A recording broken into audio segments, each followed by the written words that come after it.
Welcome to the Future Customer Podcast. I'm your host, Tom Peace, CEO and founder of Sway Outcomes. We are a global customer engagement consultancy, helping brands to build repeatable customer revenue streams through innovative customer strategy. In this podcast series, we look at the future of customer engagement. We understand that tomorrow's customer is hard to reach. Retaining and growing customer relationships has never been so difficult. I'll discuss the latest challenges and solutions with industry champions, and we focus on what's next for the future of customer engagement. If you'd like to be on the show, then find me on LinkedIn. I'm always looking for new and interesting discussions with visionaries of customer success. Hope you enjoy the podcast. Hello and welcome to another episode of the Future Customer Podcast. I'm absolutely thrilled today to have Sebastian here with me. Sebastian Huschner is Director of Loyalty and Engagement at the Ironman Group. This is a new role for you, Sebastian, I understand. And me and Sebastian have known each other for a long time. We actually got caught in the floods in Dubai a few years ago when there was that torrential rain, which was quite an experience. But Sebastian, welcome to the podcast. Please tell the listeners a little bit about yourself. Yeah, hi Tom. Yeah, thanks very much. Yeah, who would have thought to be caught in floods in Dubai, but it did actually happen. Yeah, a bit more than a year ago. But yeah, so as Tom said, Sebastian Huschner, I've just recently started as the Director of Loyalty and Engagement for the Ironman Group. So I would say I work at the intersection of customer engagement and loyalty strategy, really in the context of endurance sports athletes. So my prior experience includes designing loyalty strategies for like global travel brands, mostly Qatar Airways, Priority Pass, Aer Lingus. I was mostly focusing there on how can I kind of drive revenue upside really, but at the same time uplifting the member engagement along the way. And that is always really critical when it comes to evidencing the return on investment of your loyalty strategy. So yeah, Tom, what really excites me now, or right now, is about AI and Agentic AI really, and I think where it evolves from and to, and identifying or predicting behavior before a ticket is even locked. So I'm really keen to just dive into that with you in a little bit more detail. Yeah, perfect. Yeah, I know, because I feel like we've been talking about AI a lot for the last 18 to 24 months, and the conversation sort of changed a lot. And I actually think that a lot of brands are investing now. They're actually looking at how to kind of bring AI in and what it actually means to them. And then all of a sudden, we're all talking about agentic solutions, and everyone's like, what is this now? So let's get into that. Let's explain to us what agentic is. But before we dive into that, I do need to ask you, for in 20 to 30 seconds, tell me about a really strong customer experience that you've really loved and why you loved it. Yeah, cool. Okay, let me try and be brief there, Tom. Yeah, at a recent holiday in Italy, I rented an apartment, a holiday apartment, through an arm of Marriott Bonvoy, which is called Bonvoy Homes and Villas. Huh. What it does, it guarantees you high-speed Wi-Fi throughout your stay. So I reckon what? The mobile modem, which guarantees that Wi-Fi, had been removed from the apartment. So for the first 3 days, it was relatively remote location. I was actually without Wi-Fi. But I have to say, Homes and Villas dealt with it really promptly. They ordered a replacement modem, and it was sent on the 3rd day of my stay. But rather than just saying thanks very much or apologies, thanks for your loyalty to the brand, what they really did, they proactively credited my account with 20,000 Bonvoy points. I would value that at about $100, $110 or so. So really good. I think it turned a rather difficult situation into a great customer experience, and it feels like, or you as a member feel like you are a priority to them based on the loyalty you've shown before. So I think that's really good. That's a really good. Well done, Marriott Bonvoy. That is a good response to a difficult situation. Great, thank you very much. Yeah, perfect. Cool. So right, let's get into agentic solutions then, because lots being talked about. I was at a conference last week or the week before in Norway. In Malmo. Sorry, not in Norway, in Sweden.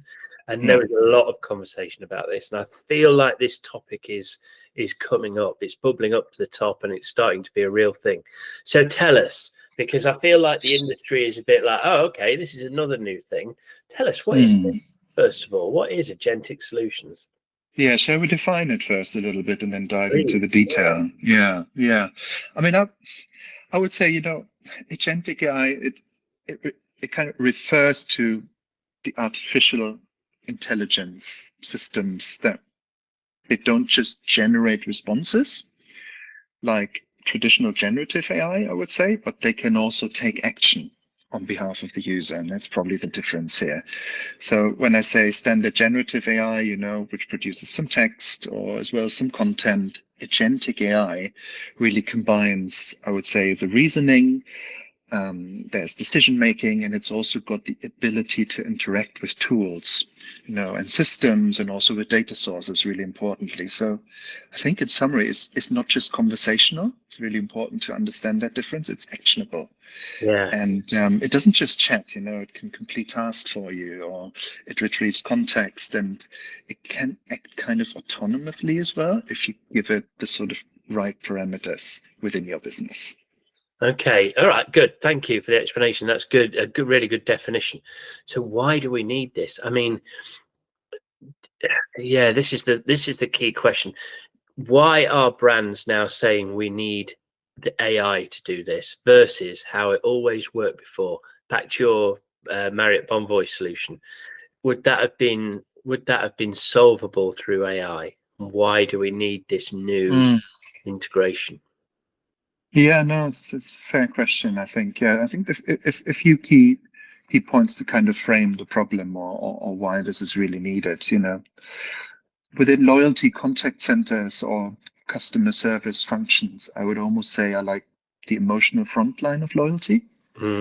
So historically, AI meant automation and deflection, and I think we're now moving almost into prediction and proactivity, if we want to talk about it that way. So member expectations are always rising, and usually a lot faster than actually the capability and capacity that we can deliver within loyalty programs. So I feel like agentic AI can bridge some of that gap. So when you think of a loyalty program, your experience or the one of your of the audience today, every touch point really matters in a program, but very often the sort of customer service aspect has been really reactive.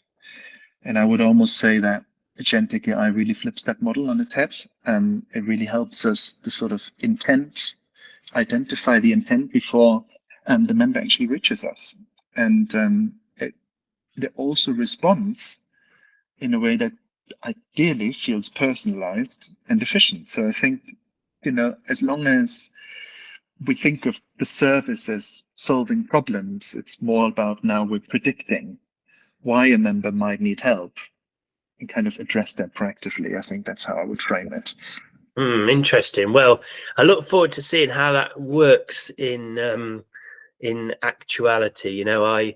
I can see some use cases, especially within sort of travel industry, which I know your background's in, where your flight gets cancelled, the agentic solution automatically gives you a couple of options for your new flight. You pick one, it rebooks you, blah blah.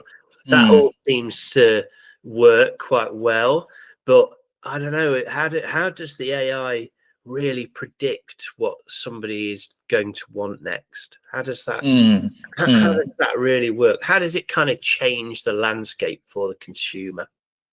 Yeah, I mean, let's become a bit practical here then with a few examples. I mean, I'm probably going to pick a bit of loyalty and travel here based on my background, but let's have a little think about in member care or customer experience in the contact center.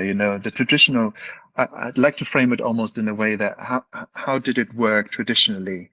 What are the sort of additional capabilities with agentic AI, and what is the impact on the loyalty of the member of the program? So I think we could do a use case where traditionally in the contact center, agents or members of staff would reactively go through tickets that came in overnight or through in the day, and then they would probably write manual summaries on the back of these cases received. So in the future, with Agentic AI, we can actually work a lot more on the intent and predict it, what it is and how it's been detected, and use Agentic AIs to actually create these sort of post-call auto summaries, I want to call them as well. So I think what that does, it helps us on a path towards faster resolution, higher NPS. I think if you take a look at chatbots or so, for example, sometimes they're so static. They didn't really, they feel a little scripted, and sometimes the members feel like, well, they can't really answer my question. So if that becomes now a bit more dynamic and it learns about the user behavior, it feels like, the engagement will improve, and also the net promoter score as a result. And you can take that to offers or rewards, where a sort of more broad segmentation becomes a lot more targeted and dynamic. And I guess we can talk about checkout and travel booking experiences there as well. But I think overall, from an impact perspective, it really is about driving that engagement, the net promoter score, really reducing ideally the amount of dormant, non-engaged members in your program, and actually make it a sort of seamless, frictionless experience whenever you contact the customer service function in the channel of your choice. And that's really important. So it really needs to work across voice and non-voice. Yeah, interesting. So, okay. So really, that's a really good point that you've made there, which I'd not actually thought about, is those non-engaged customers. So people that don't call the call center, I've always kind of imagined that if you're not calling the call center, you've not got a problem. Like you book a flight online, you book a flight on the app, something goes wrong with the booking, or it won't go through, or whatever, you call up, or you've got a booking, something's going wrong. Whereas actually what you're saying is maybe the agentic could reach out to people that aren't necessarily in contact. They might be happy, they might be lapsed, they might be unhappy, but it can make contact and start building that relationship up. Is that one of the kind of use cases? Yeah, sure. Yeah, it's definitely not always about the problem solving. I think it's about the sort of almost like where you live in the world, where your chatbot, if we talk about frequent flyers again, it can almost detect the problem that you're going to have about a delay or a rebooking before you even get to contact us or check your email that something is going wrong with your return flight to Heathrow, for example. So I think, really? Imagine, the Agentic AI foresees that problem due to the scheduling that it has got access to, and it actually pre-books you, a lounge access, either through your status or through a smart delay proposition, for example, as well. And then it sends you a WhatsApp message almost before you even get to check your email, and it's already sorted, and you're being booked onto the next available service. So that predictiveness, almost knowing if I call you or if I contact you, what my issue is going to be, but also preventing contacts in the first place by actually sorting them out before the customer even notices them. And that's, I think, the big sort of not just cost saver, but also experience enhancer going forward, I think, for loyalty programs, regardless of the industry, to be honest. Yeah. Right. Really interesting. I mean, I'll give you a counter example where actually this could have worked really well. I, about 4 or 5 months ago, spoke at a conference in Ghent. And as I arrived for my early flight at Heathrow, as I was getting off the train, I got a message, oh, your flight's been cancelled. Nightmare. I mean, I had to be there by 1 o'clock. I was speaking at 1 o'clock. Probably should have gone the day before, but there you go. And went to the BA desk, and they said, oh, there's no more flights to Ghent on BA. So it was so difficult for them to, and I'm actually not having a go at BA, it was just a coincidence. It was so difficult for them to book a different carrier that while I was in the queue actually speaking to them about it, I just booked a Brussels Air flight and just left it there. And I just thought to myself, do you know what? I'll sort out the cost of this later. Like, I'll get the Yeah. refund later. I can't stand here and discuss this with these guys. I need to get this other flight. And I did, and I got back in touch with them afterwards, and I got my refund, and it was all fine. But actually, that is a situation where rather than getting off the train and getting a message that said your flight's cancelled, it said, unfortunately, your flight's cancelled, but we've already booked you on this flight. It's 45-minute wait. Please go to gate 6. That's the sort of thing that Agentic AI could do for me. And I'd have been like, wow, what an amazing service. That's actually really good. Yeah. But that tells us as well the shortcomings of our technology, isn't it, Tom? Not Yeah, just maybe maybe.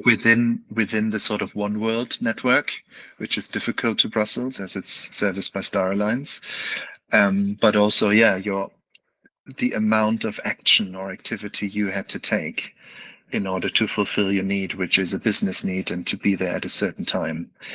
And I think that's where, we need to work really closely, not just how to build the use cases, but also build the underlying technology that helps us deliver within our own ecosystem and outside in that travel example here. And that will be really critical, an investment that CFOs and CTOs need to make going forward. Yeah.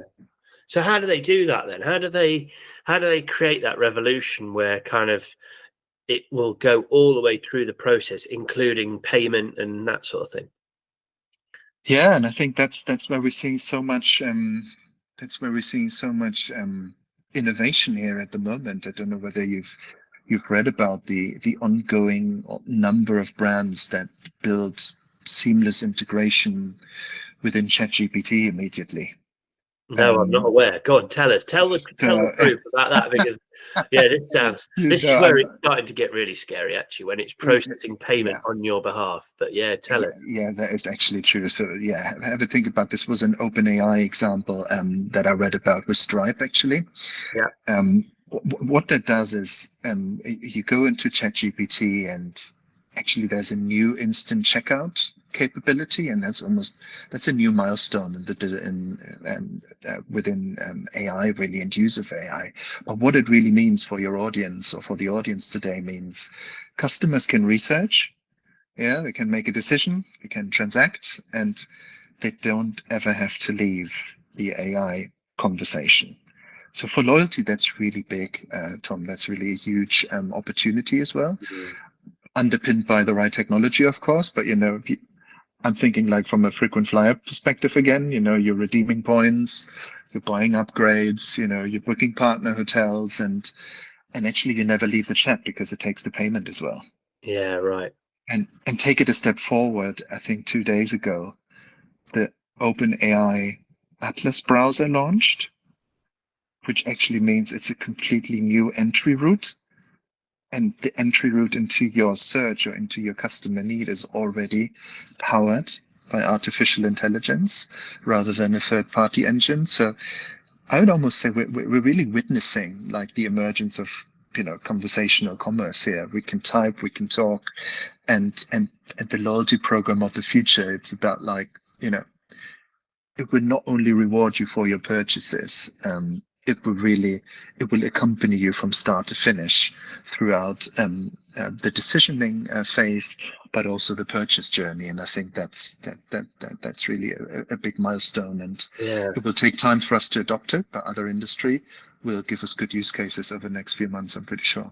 Yeah, that's fascinating. Actually, it can do the whole thing, and I think the travel industry is primed for that, right? So, like, I can foresee a use case maybe where you're taking your partner to Paris, and the hotel knows you're coming, and then they can contact you and say, "Oh, we can see that you're staying in Paris for 3 days. We recommend you book this restaurant. You go on the Eiffel Tower, you blah blah, and we can book all that for you if you like."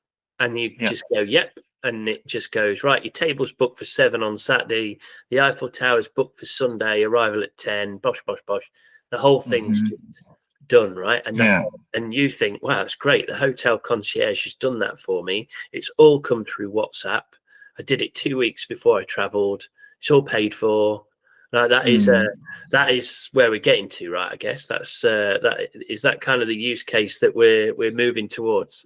I guess it's about helping you out as well with inspiration. Yeah. So I did see a great presentation there from Alaska Airlines probably a year ago at the World Aviation Fest about it, how they help customers choose where to travel to based on their needs.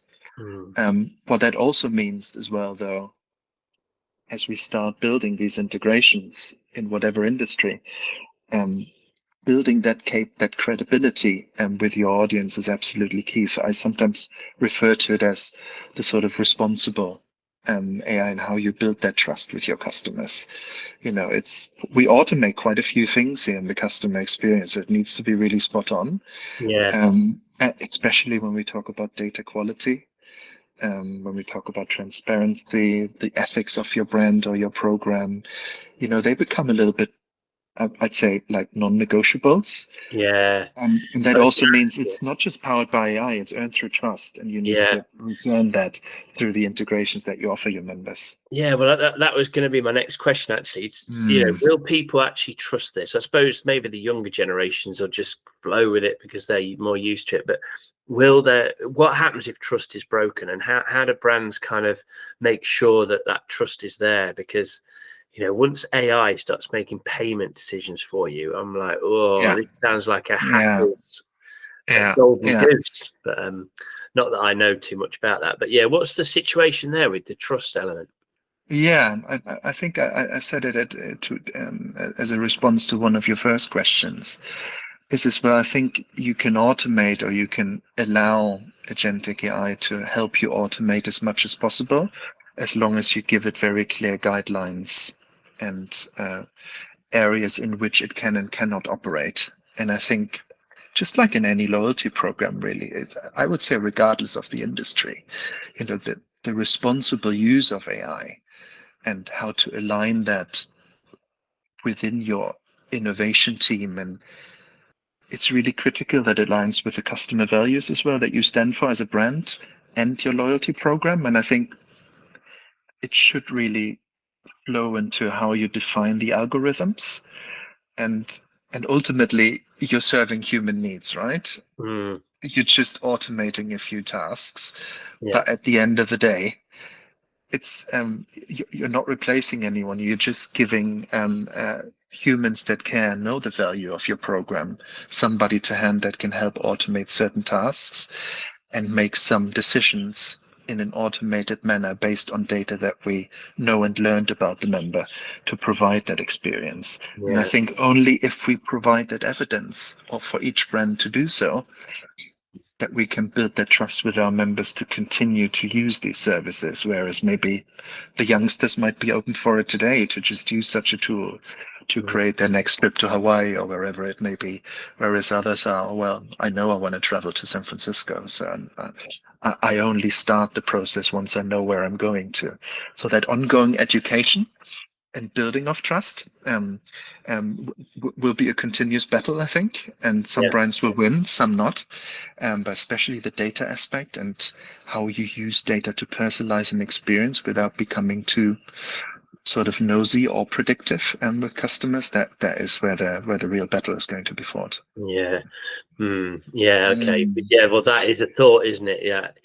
And actually, to that point, if you do have a bunch of people that just say, no, I don't want to, I want to speak to a person, I actually still prefer to talk to an actual person. Although, yeah, sometimes it does seem more efficient to be. And actually, at that conference, we saw Ben Lipsy from Air France talk, and he said that over half of people prefer the chatbot with Air France, which I think is great.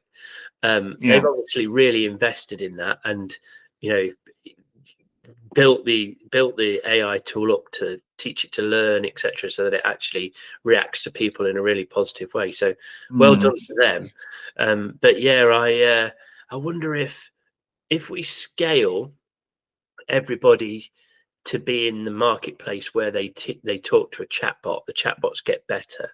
What about the people that prefer a real person?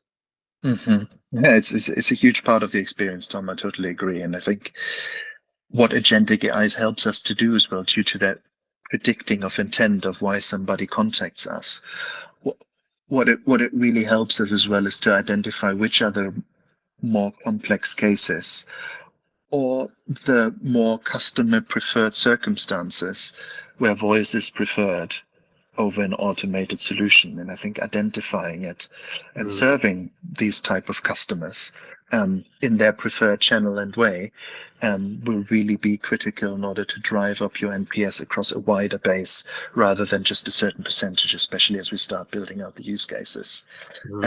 Which again really depends on on technology and underlying investment in how to make sure you really identify these use cases. Yeah. But it's almost a bit like I give agents or I give customer service representatives the opportunity to automate certain tasks, but especially because they are being done quicker or in an automated manner. So the more important complex use cases can actually be spoken to vis-a-vis with a customer if they prefer that channel of interaction. So France, I know, has done a lot of work in it, and I think lots of other sort of industries do the same. I cannot see voice going away. I can see in global businesses whereby lots of languages are involved, that non-voice is preferred, simply because non-voice chats can be handled in multiple languages simply through the use of AIs or translation tools.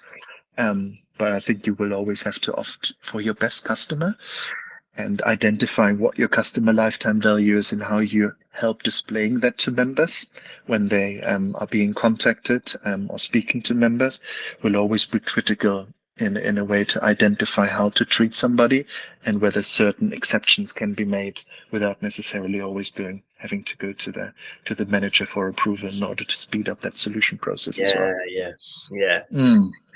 Yeah, interesting times. I mean, it is very cool, but I think that it will kind of be aligned to who gets it right, because I think if you have some of these examples we've used, it's when it'd be great when it works, but sometimes when you use ChatGPT or an agentic solution, when it doesn't get it right, the frustration levels. Oh, well, maybe this is just me because I'm a miserable old man, but the frustration levels just peak straight away. Like you just think, oh, I need to speak to a person. This is making me feel a bit ragey.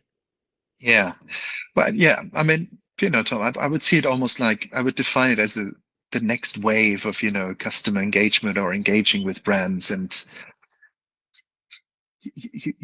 you could make the mistake by thinking, oh, I've got a lot of data, and which is why I'm going to win with my members. But actually, it's more about, do you have the right people and tools to identify how to act on these data points that you collected across your membership base? And can you act on it intelligently, empathetically, and also in a way that it is useful and save members time and gives them a good experience with a brand they are very loyal to. And I think it's almost like, Agentic AI gives us like the tools, and then from a loyalty perspective, they give us the reason. So if you combine both together, it's almost a redefinition of how you engage with customers going forward based on their preferences, and identifying these data points and acting upon them will probably be critical to success, regardless of the industry we're talking about, even outside travel. Yeah. Perfect. All right. Well, thanks very much. Any closing thoughts then? I think we've come to the end of our time. That was a really, really interesting discussion. I feel a bit more optimistic and a bit more knowledgeable about Agentic now. I can go and talk sensibly about it, because I was a bit like, what is this coming over the hill? But yeah, thank you very much for the explanation. That's been superb.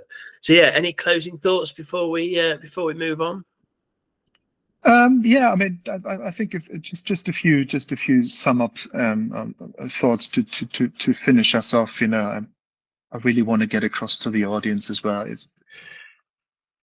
AI isn't really replacing customer service within a loyalty program. I think it's more like it's redefining it from a reactive manner into turning it into more of a proactive conversation.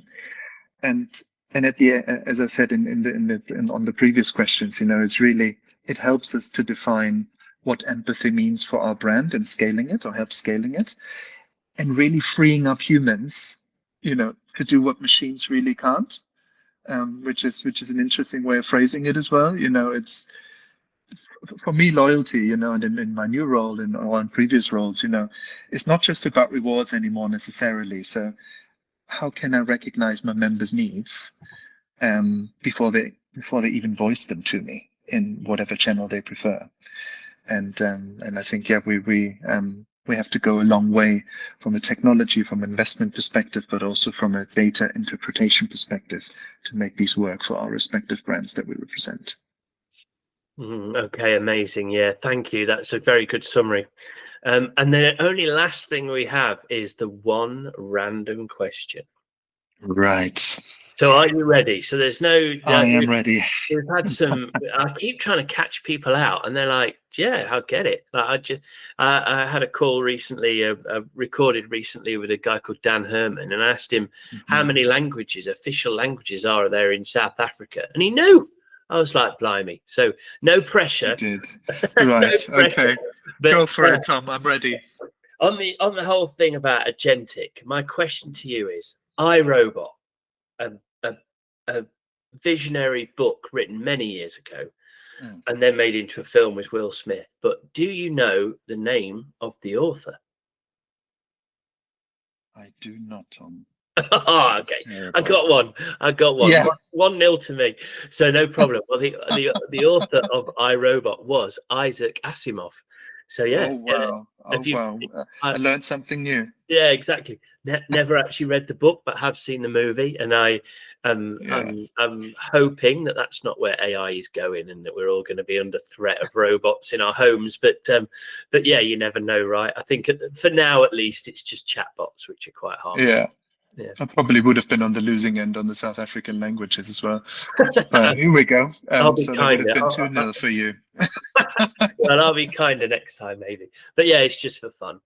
Well, look, thank you, Sebastian. That was really insightful. I've really enjoyed talking to you today. So thank you very much. And thank you also to everybody who's tuned in or listened in. It's been a pleasure to have you. Thank you very much. Thanks for having me, Tom. My pleasure. Take care. Bye. Speak soon.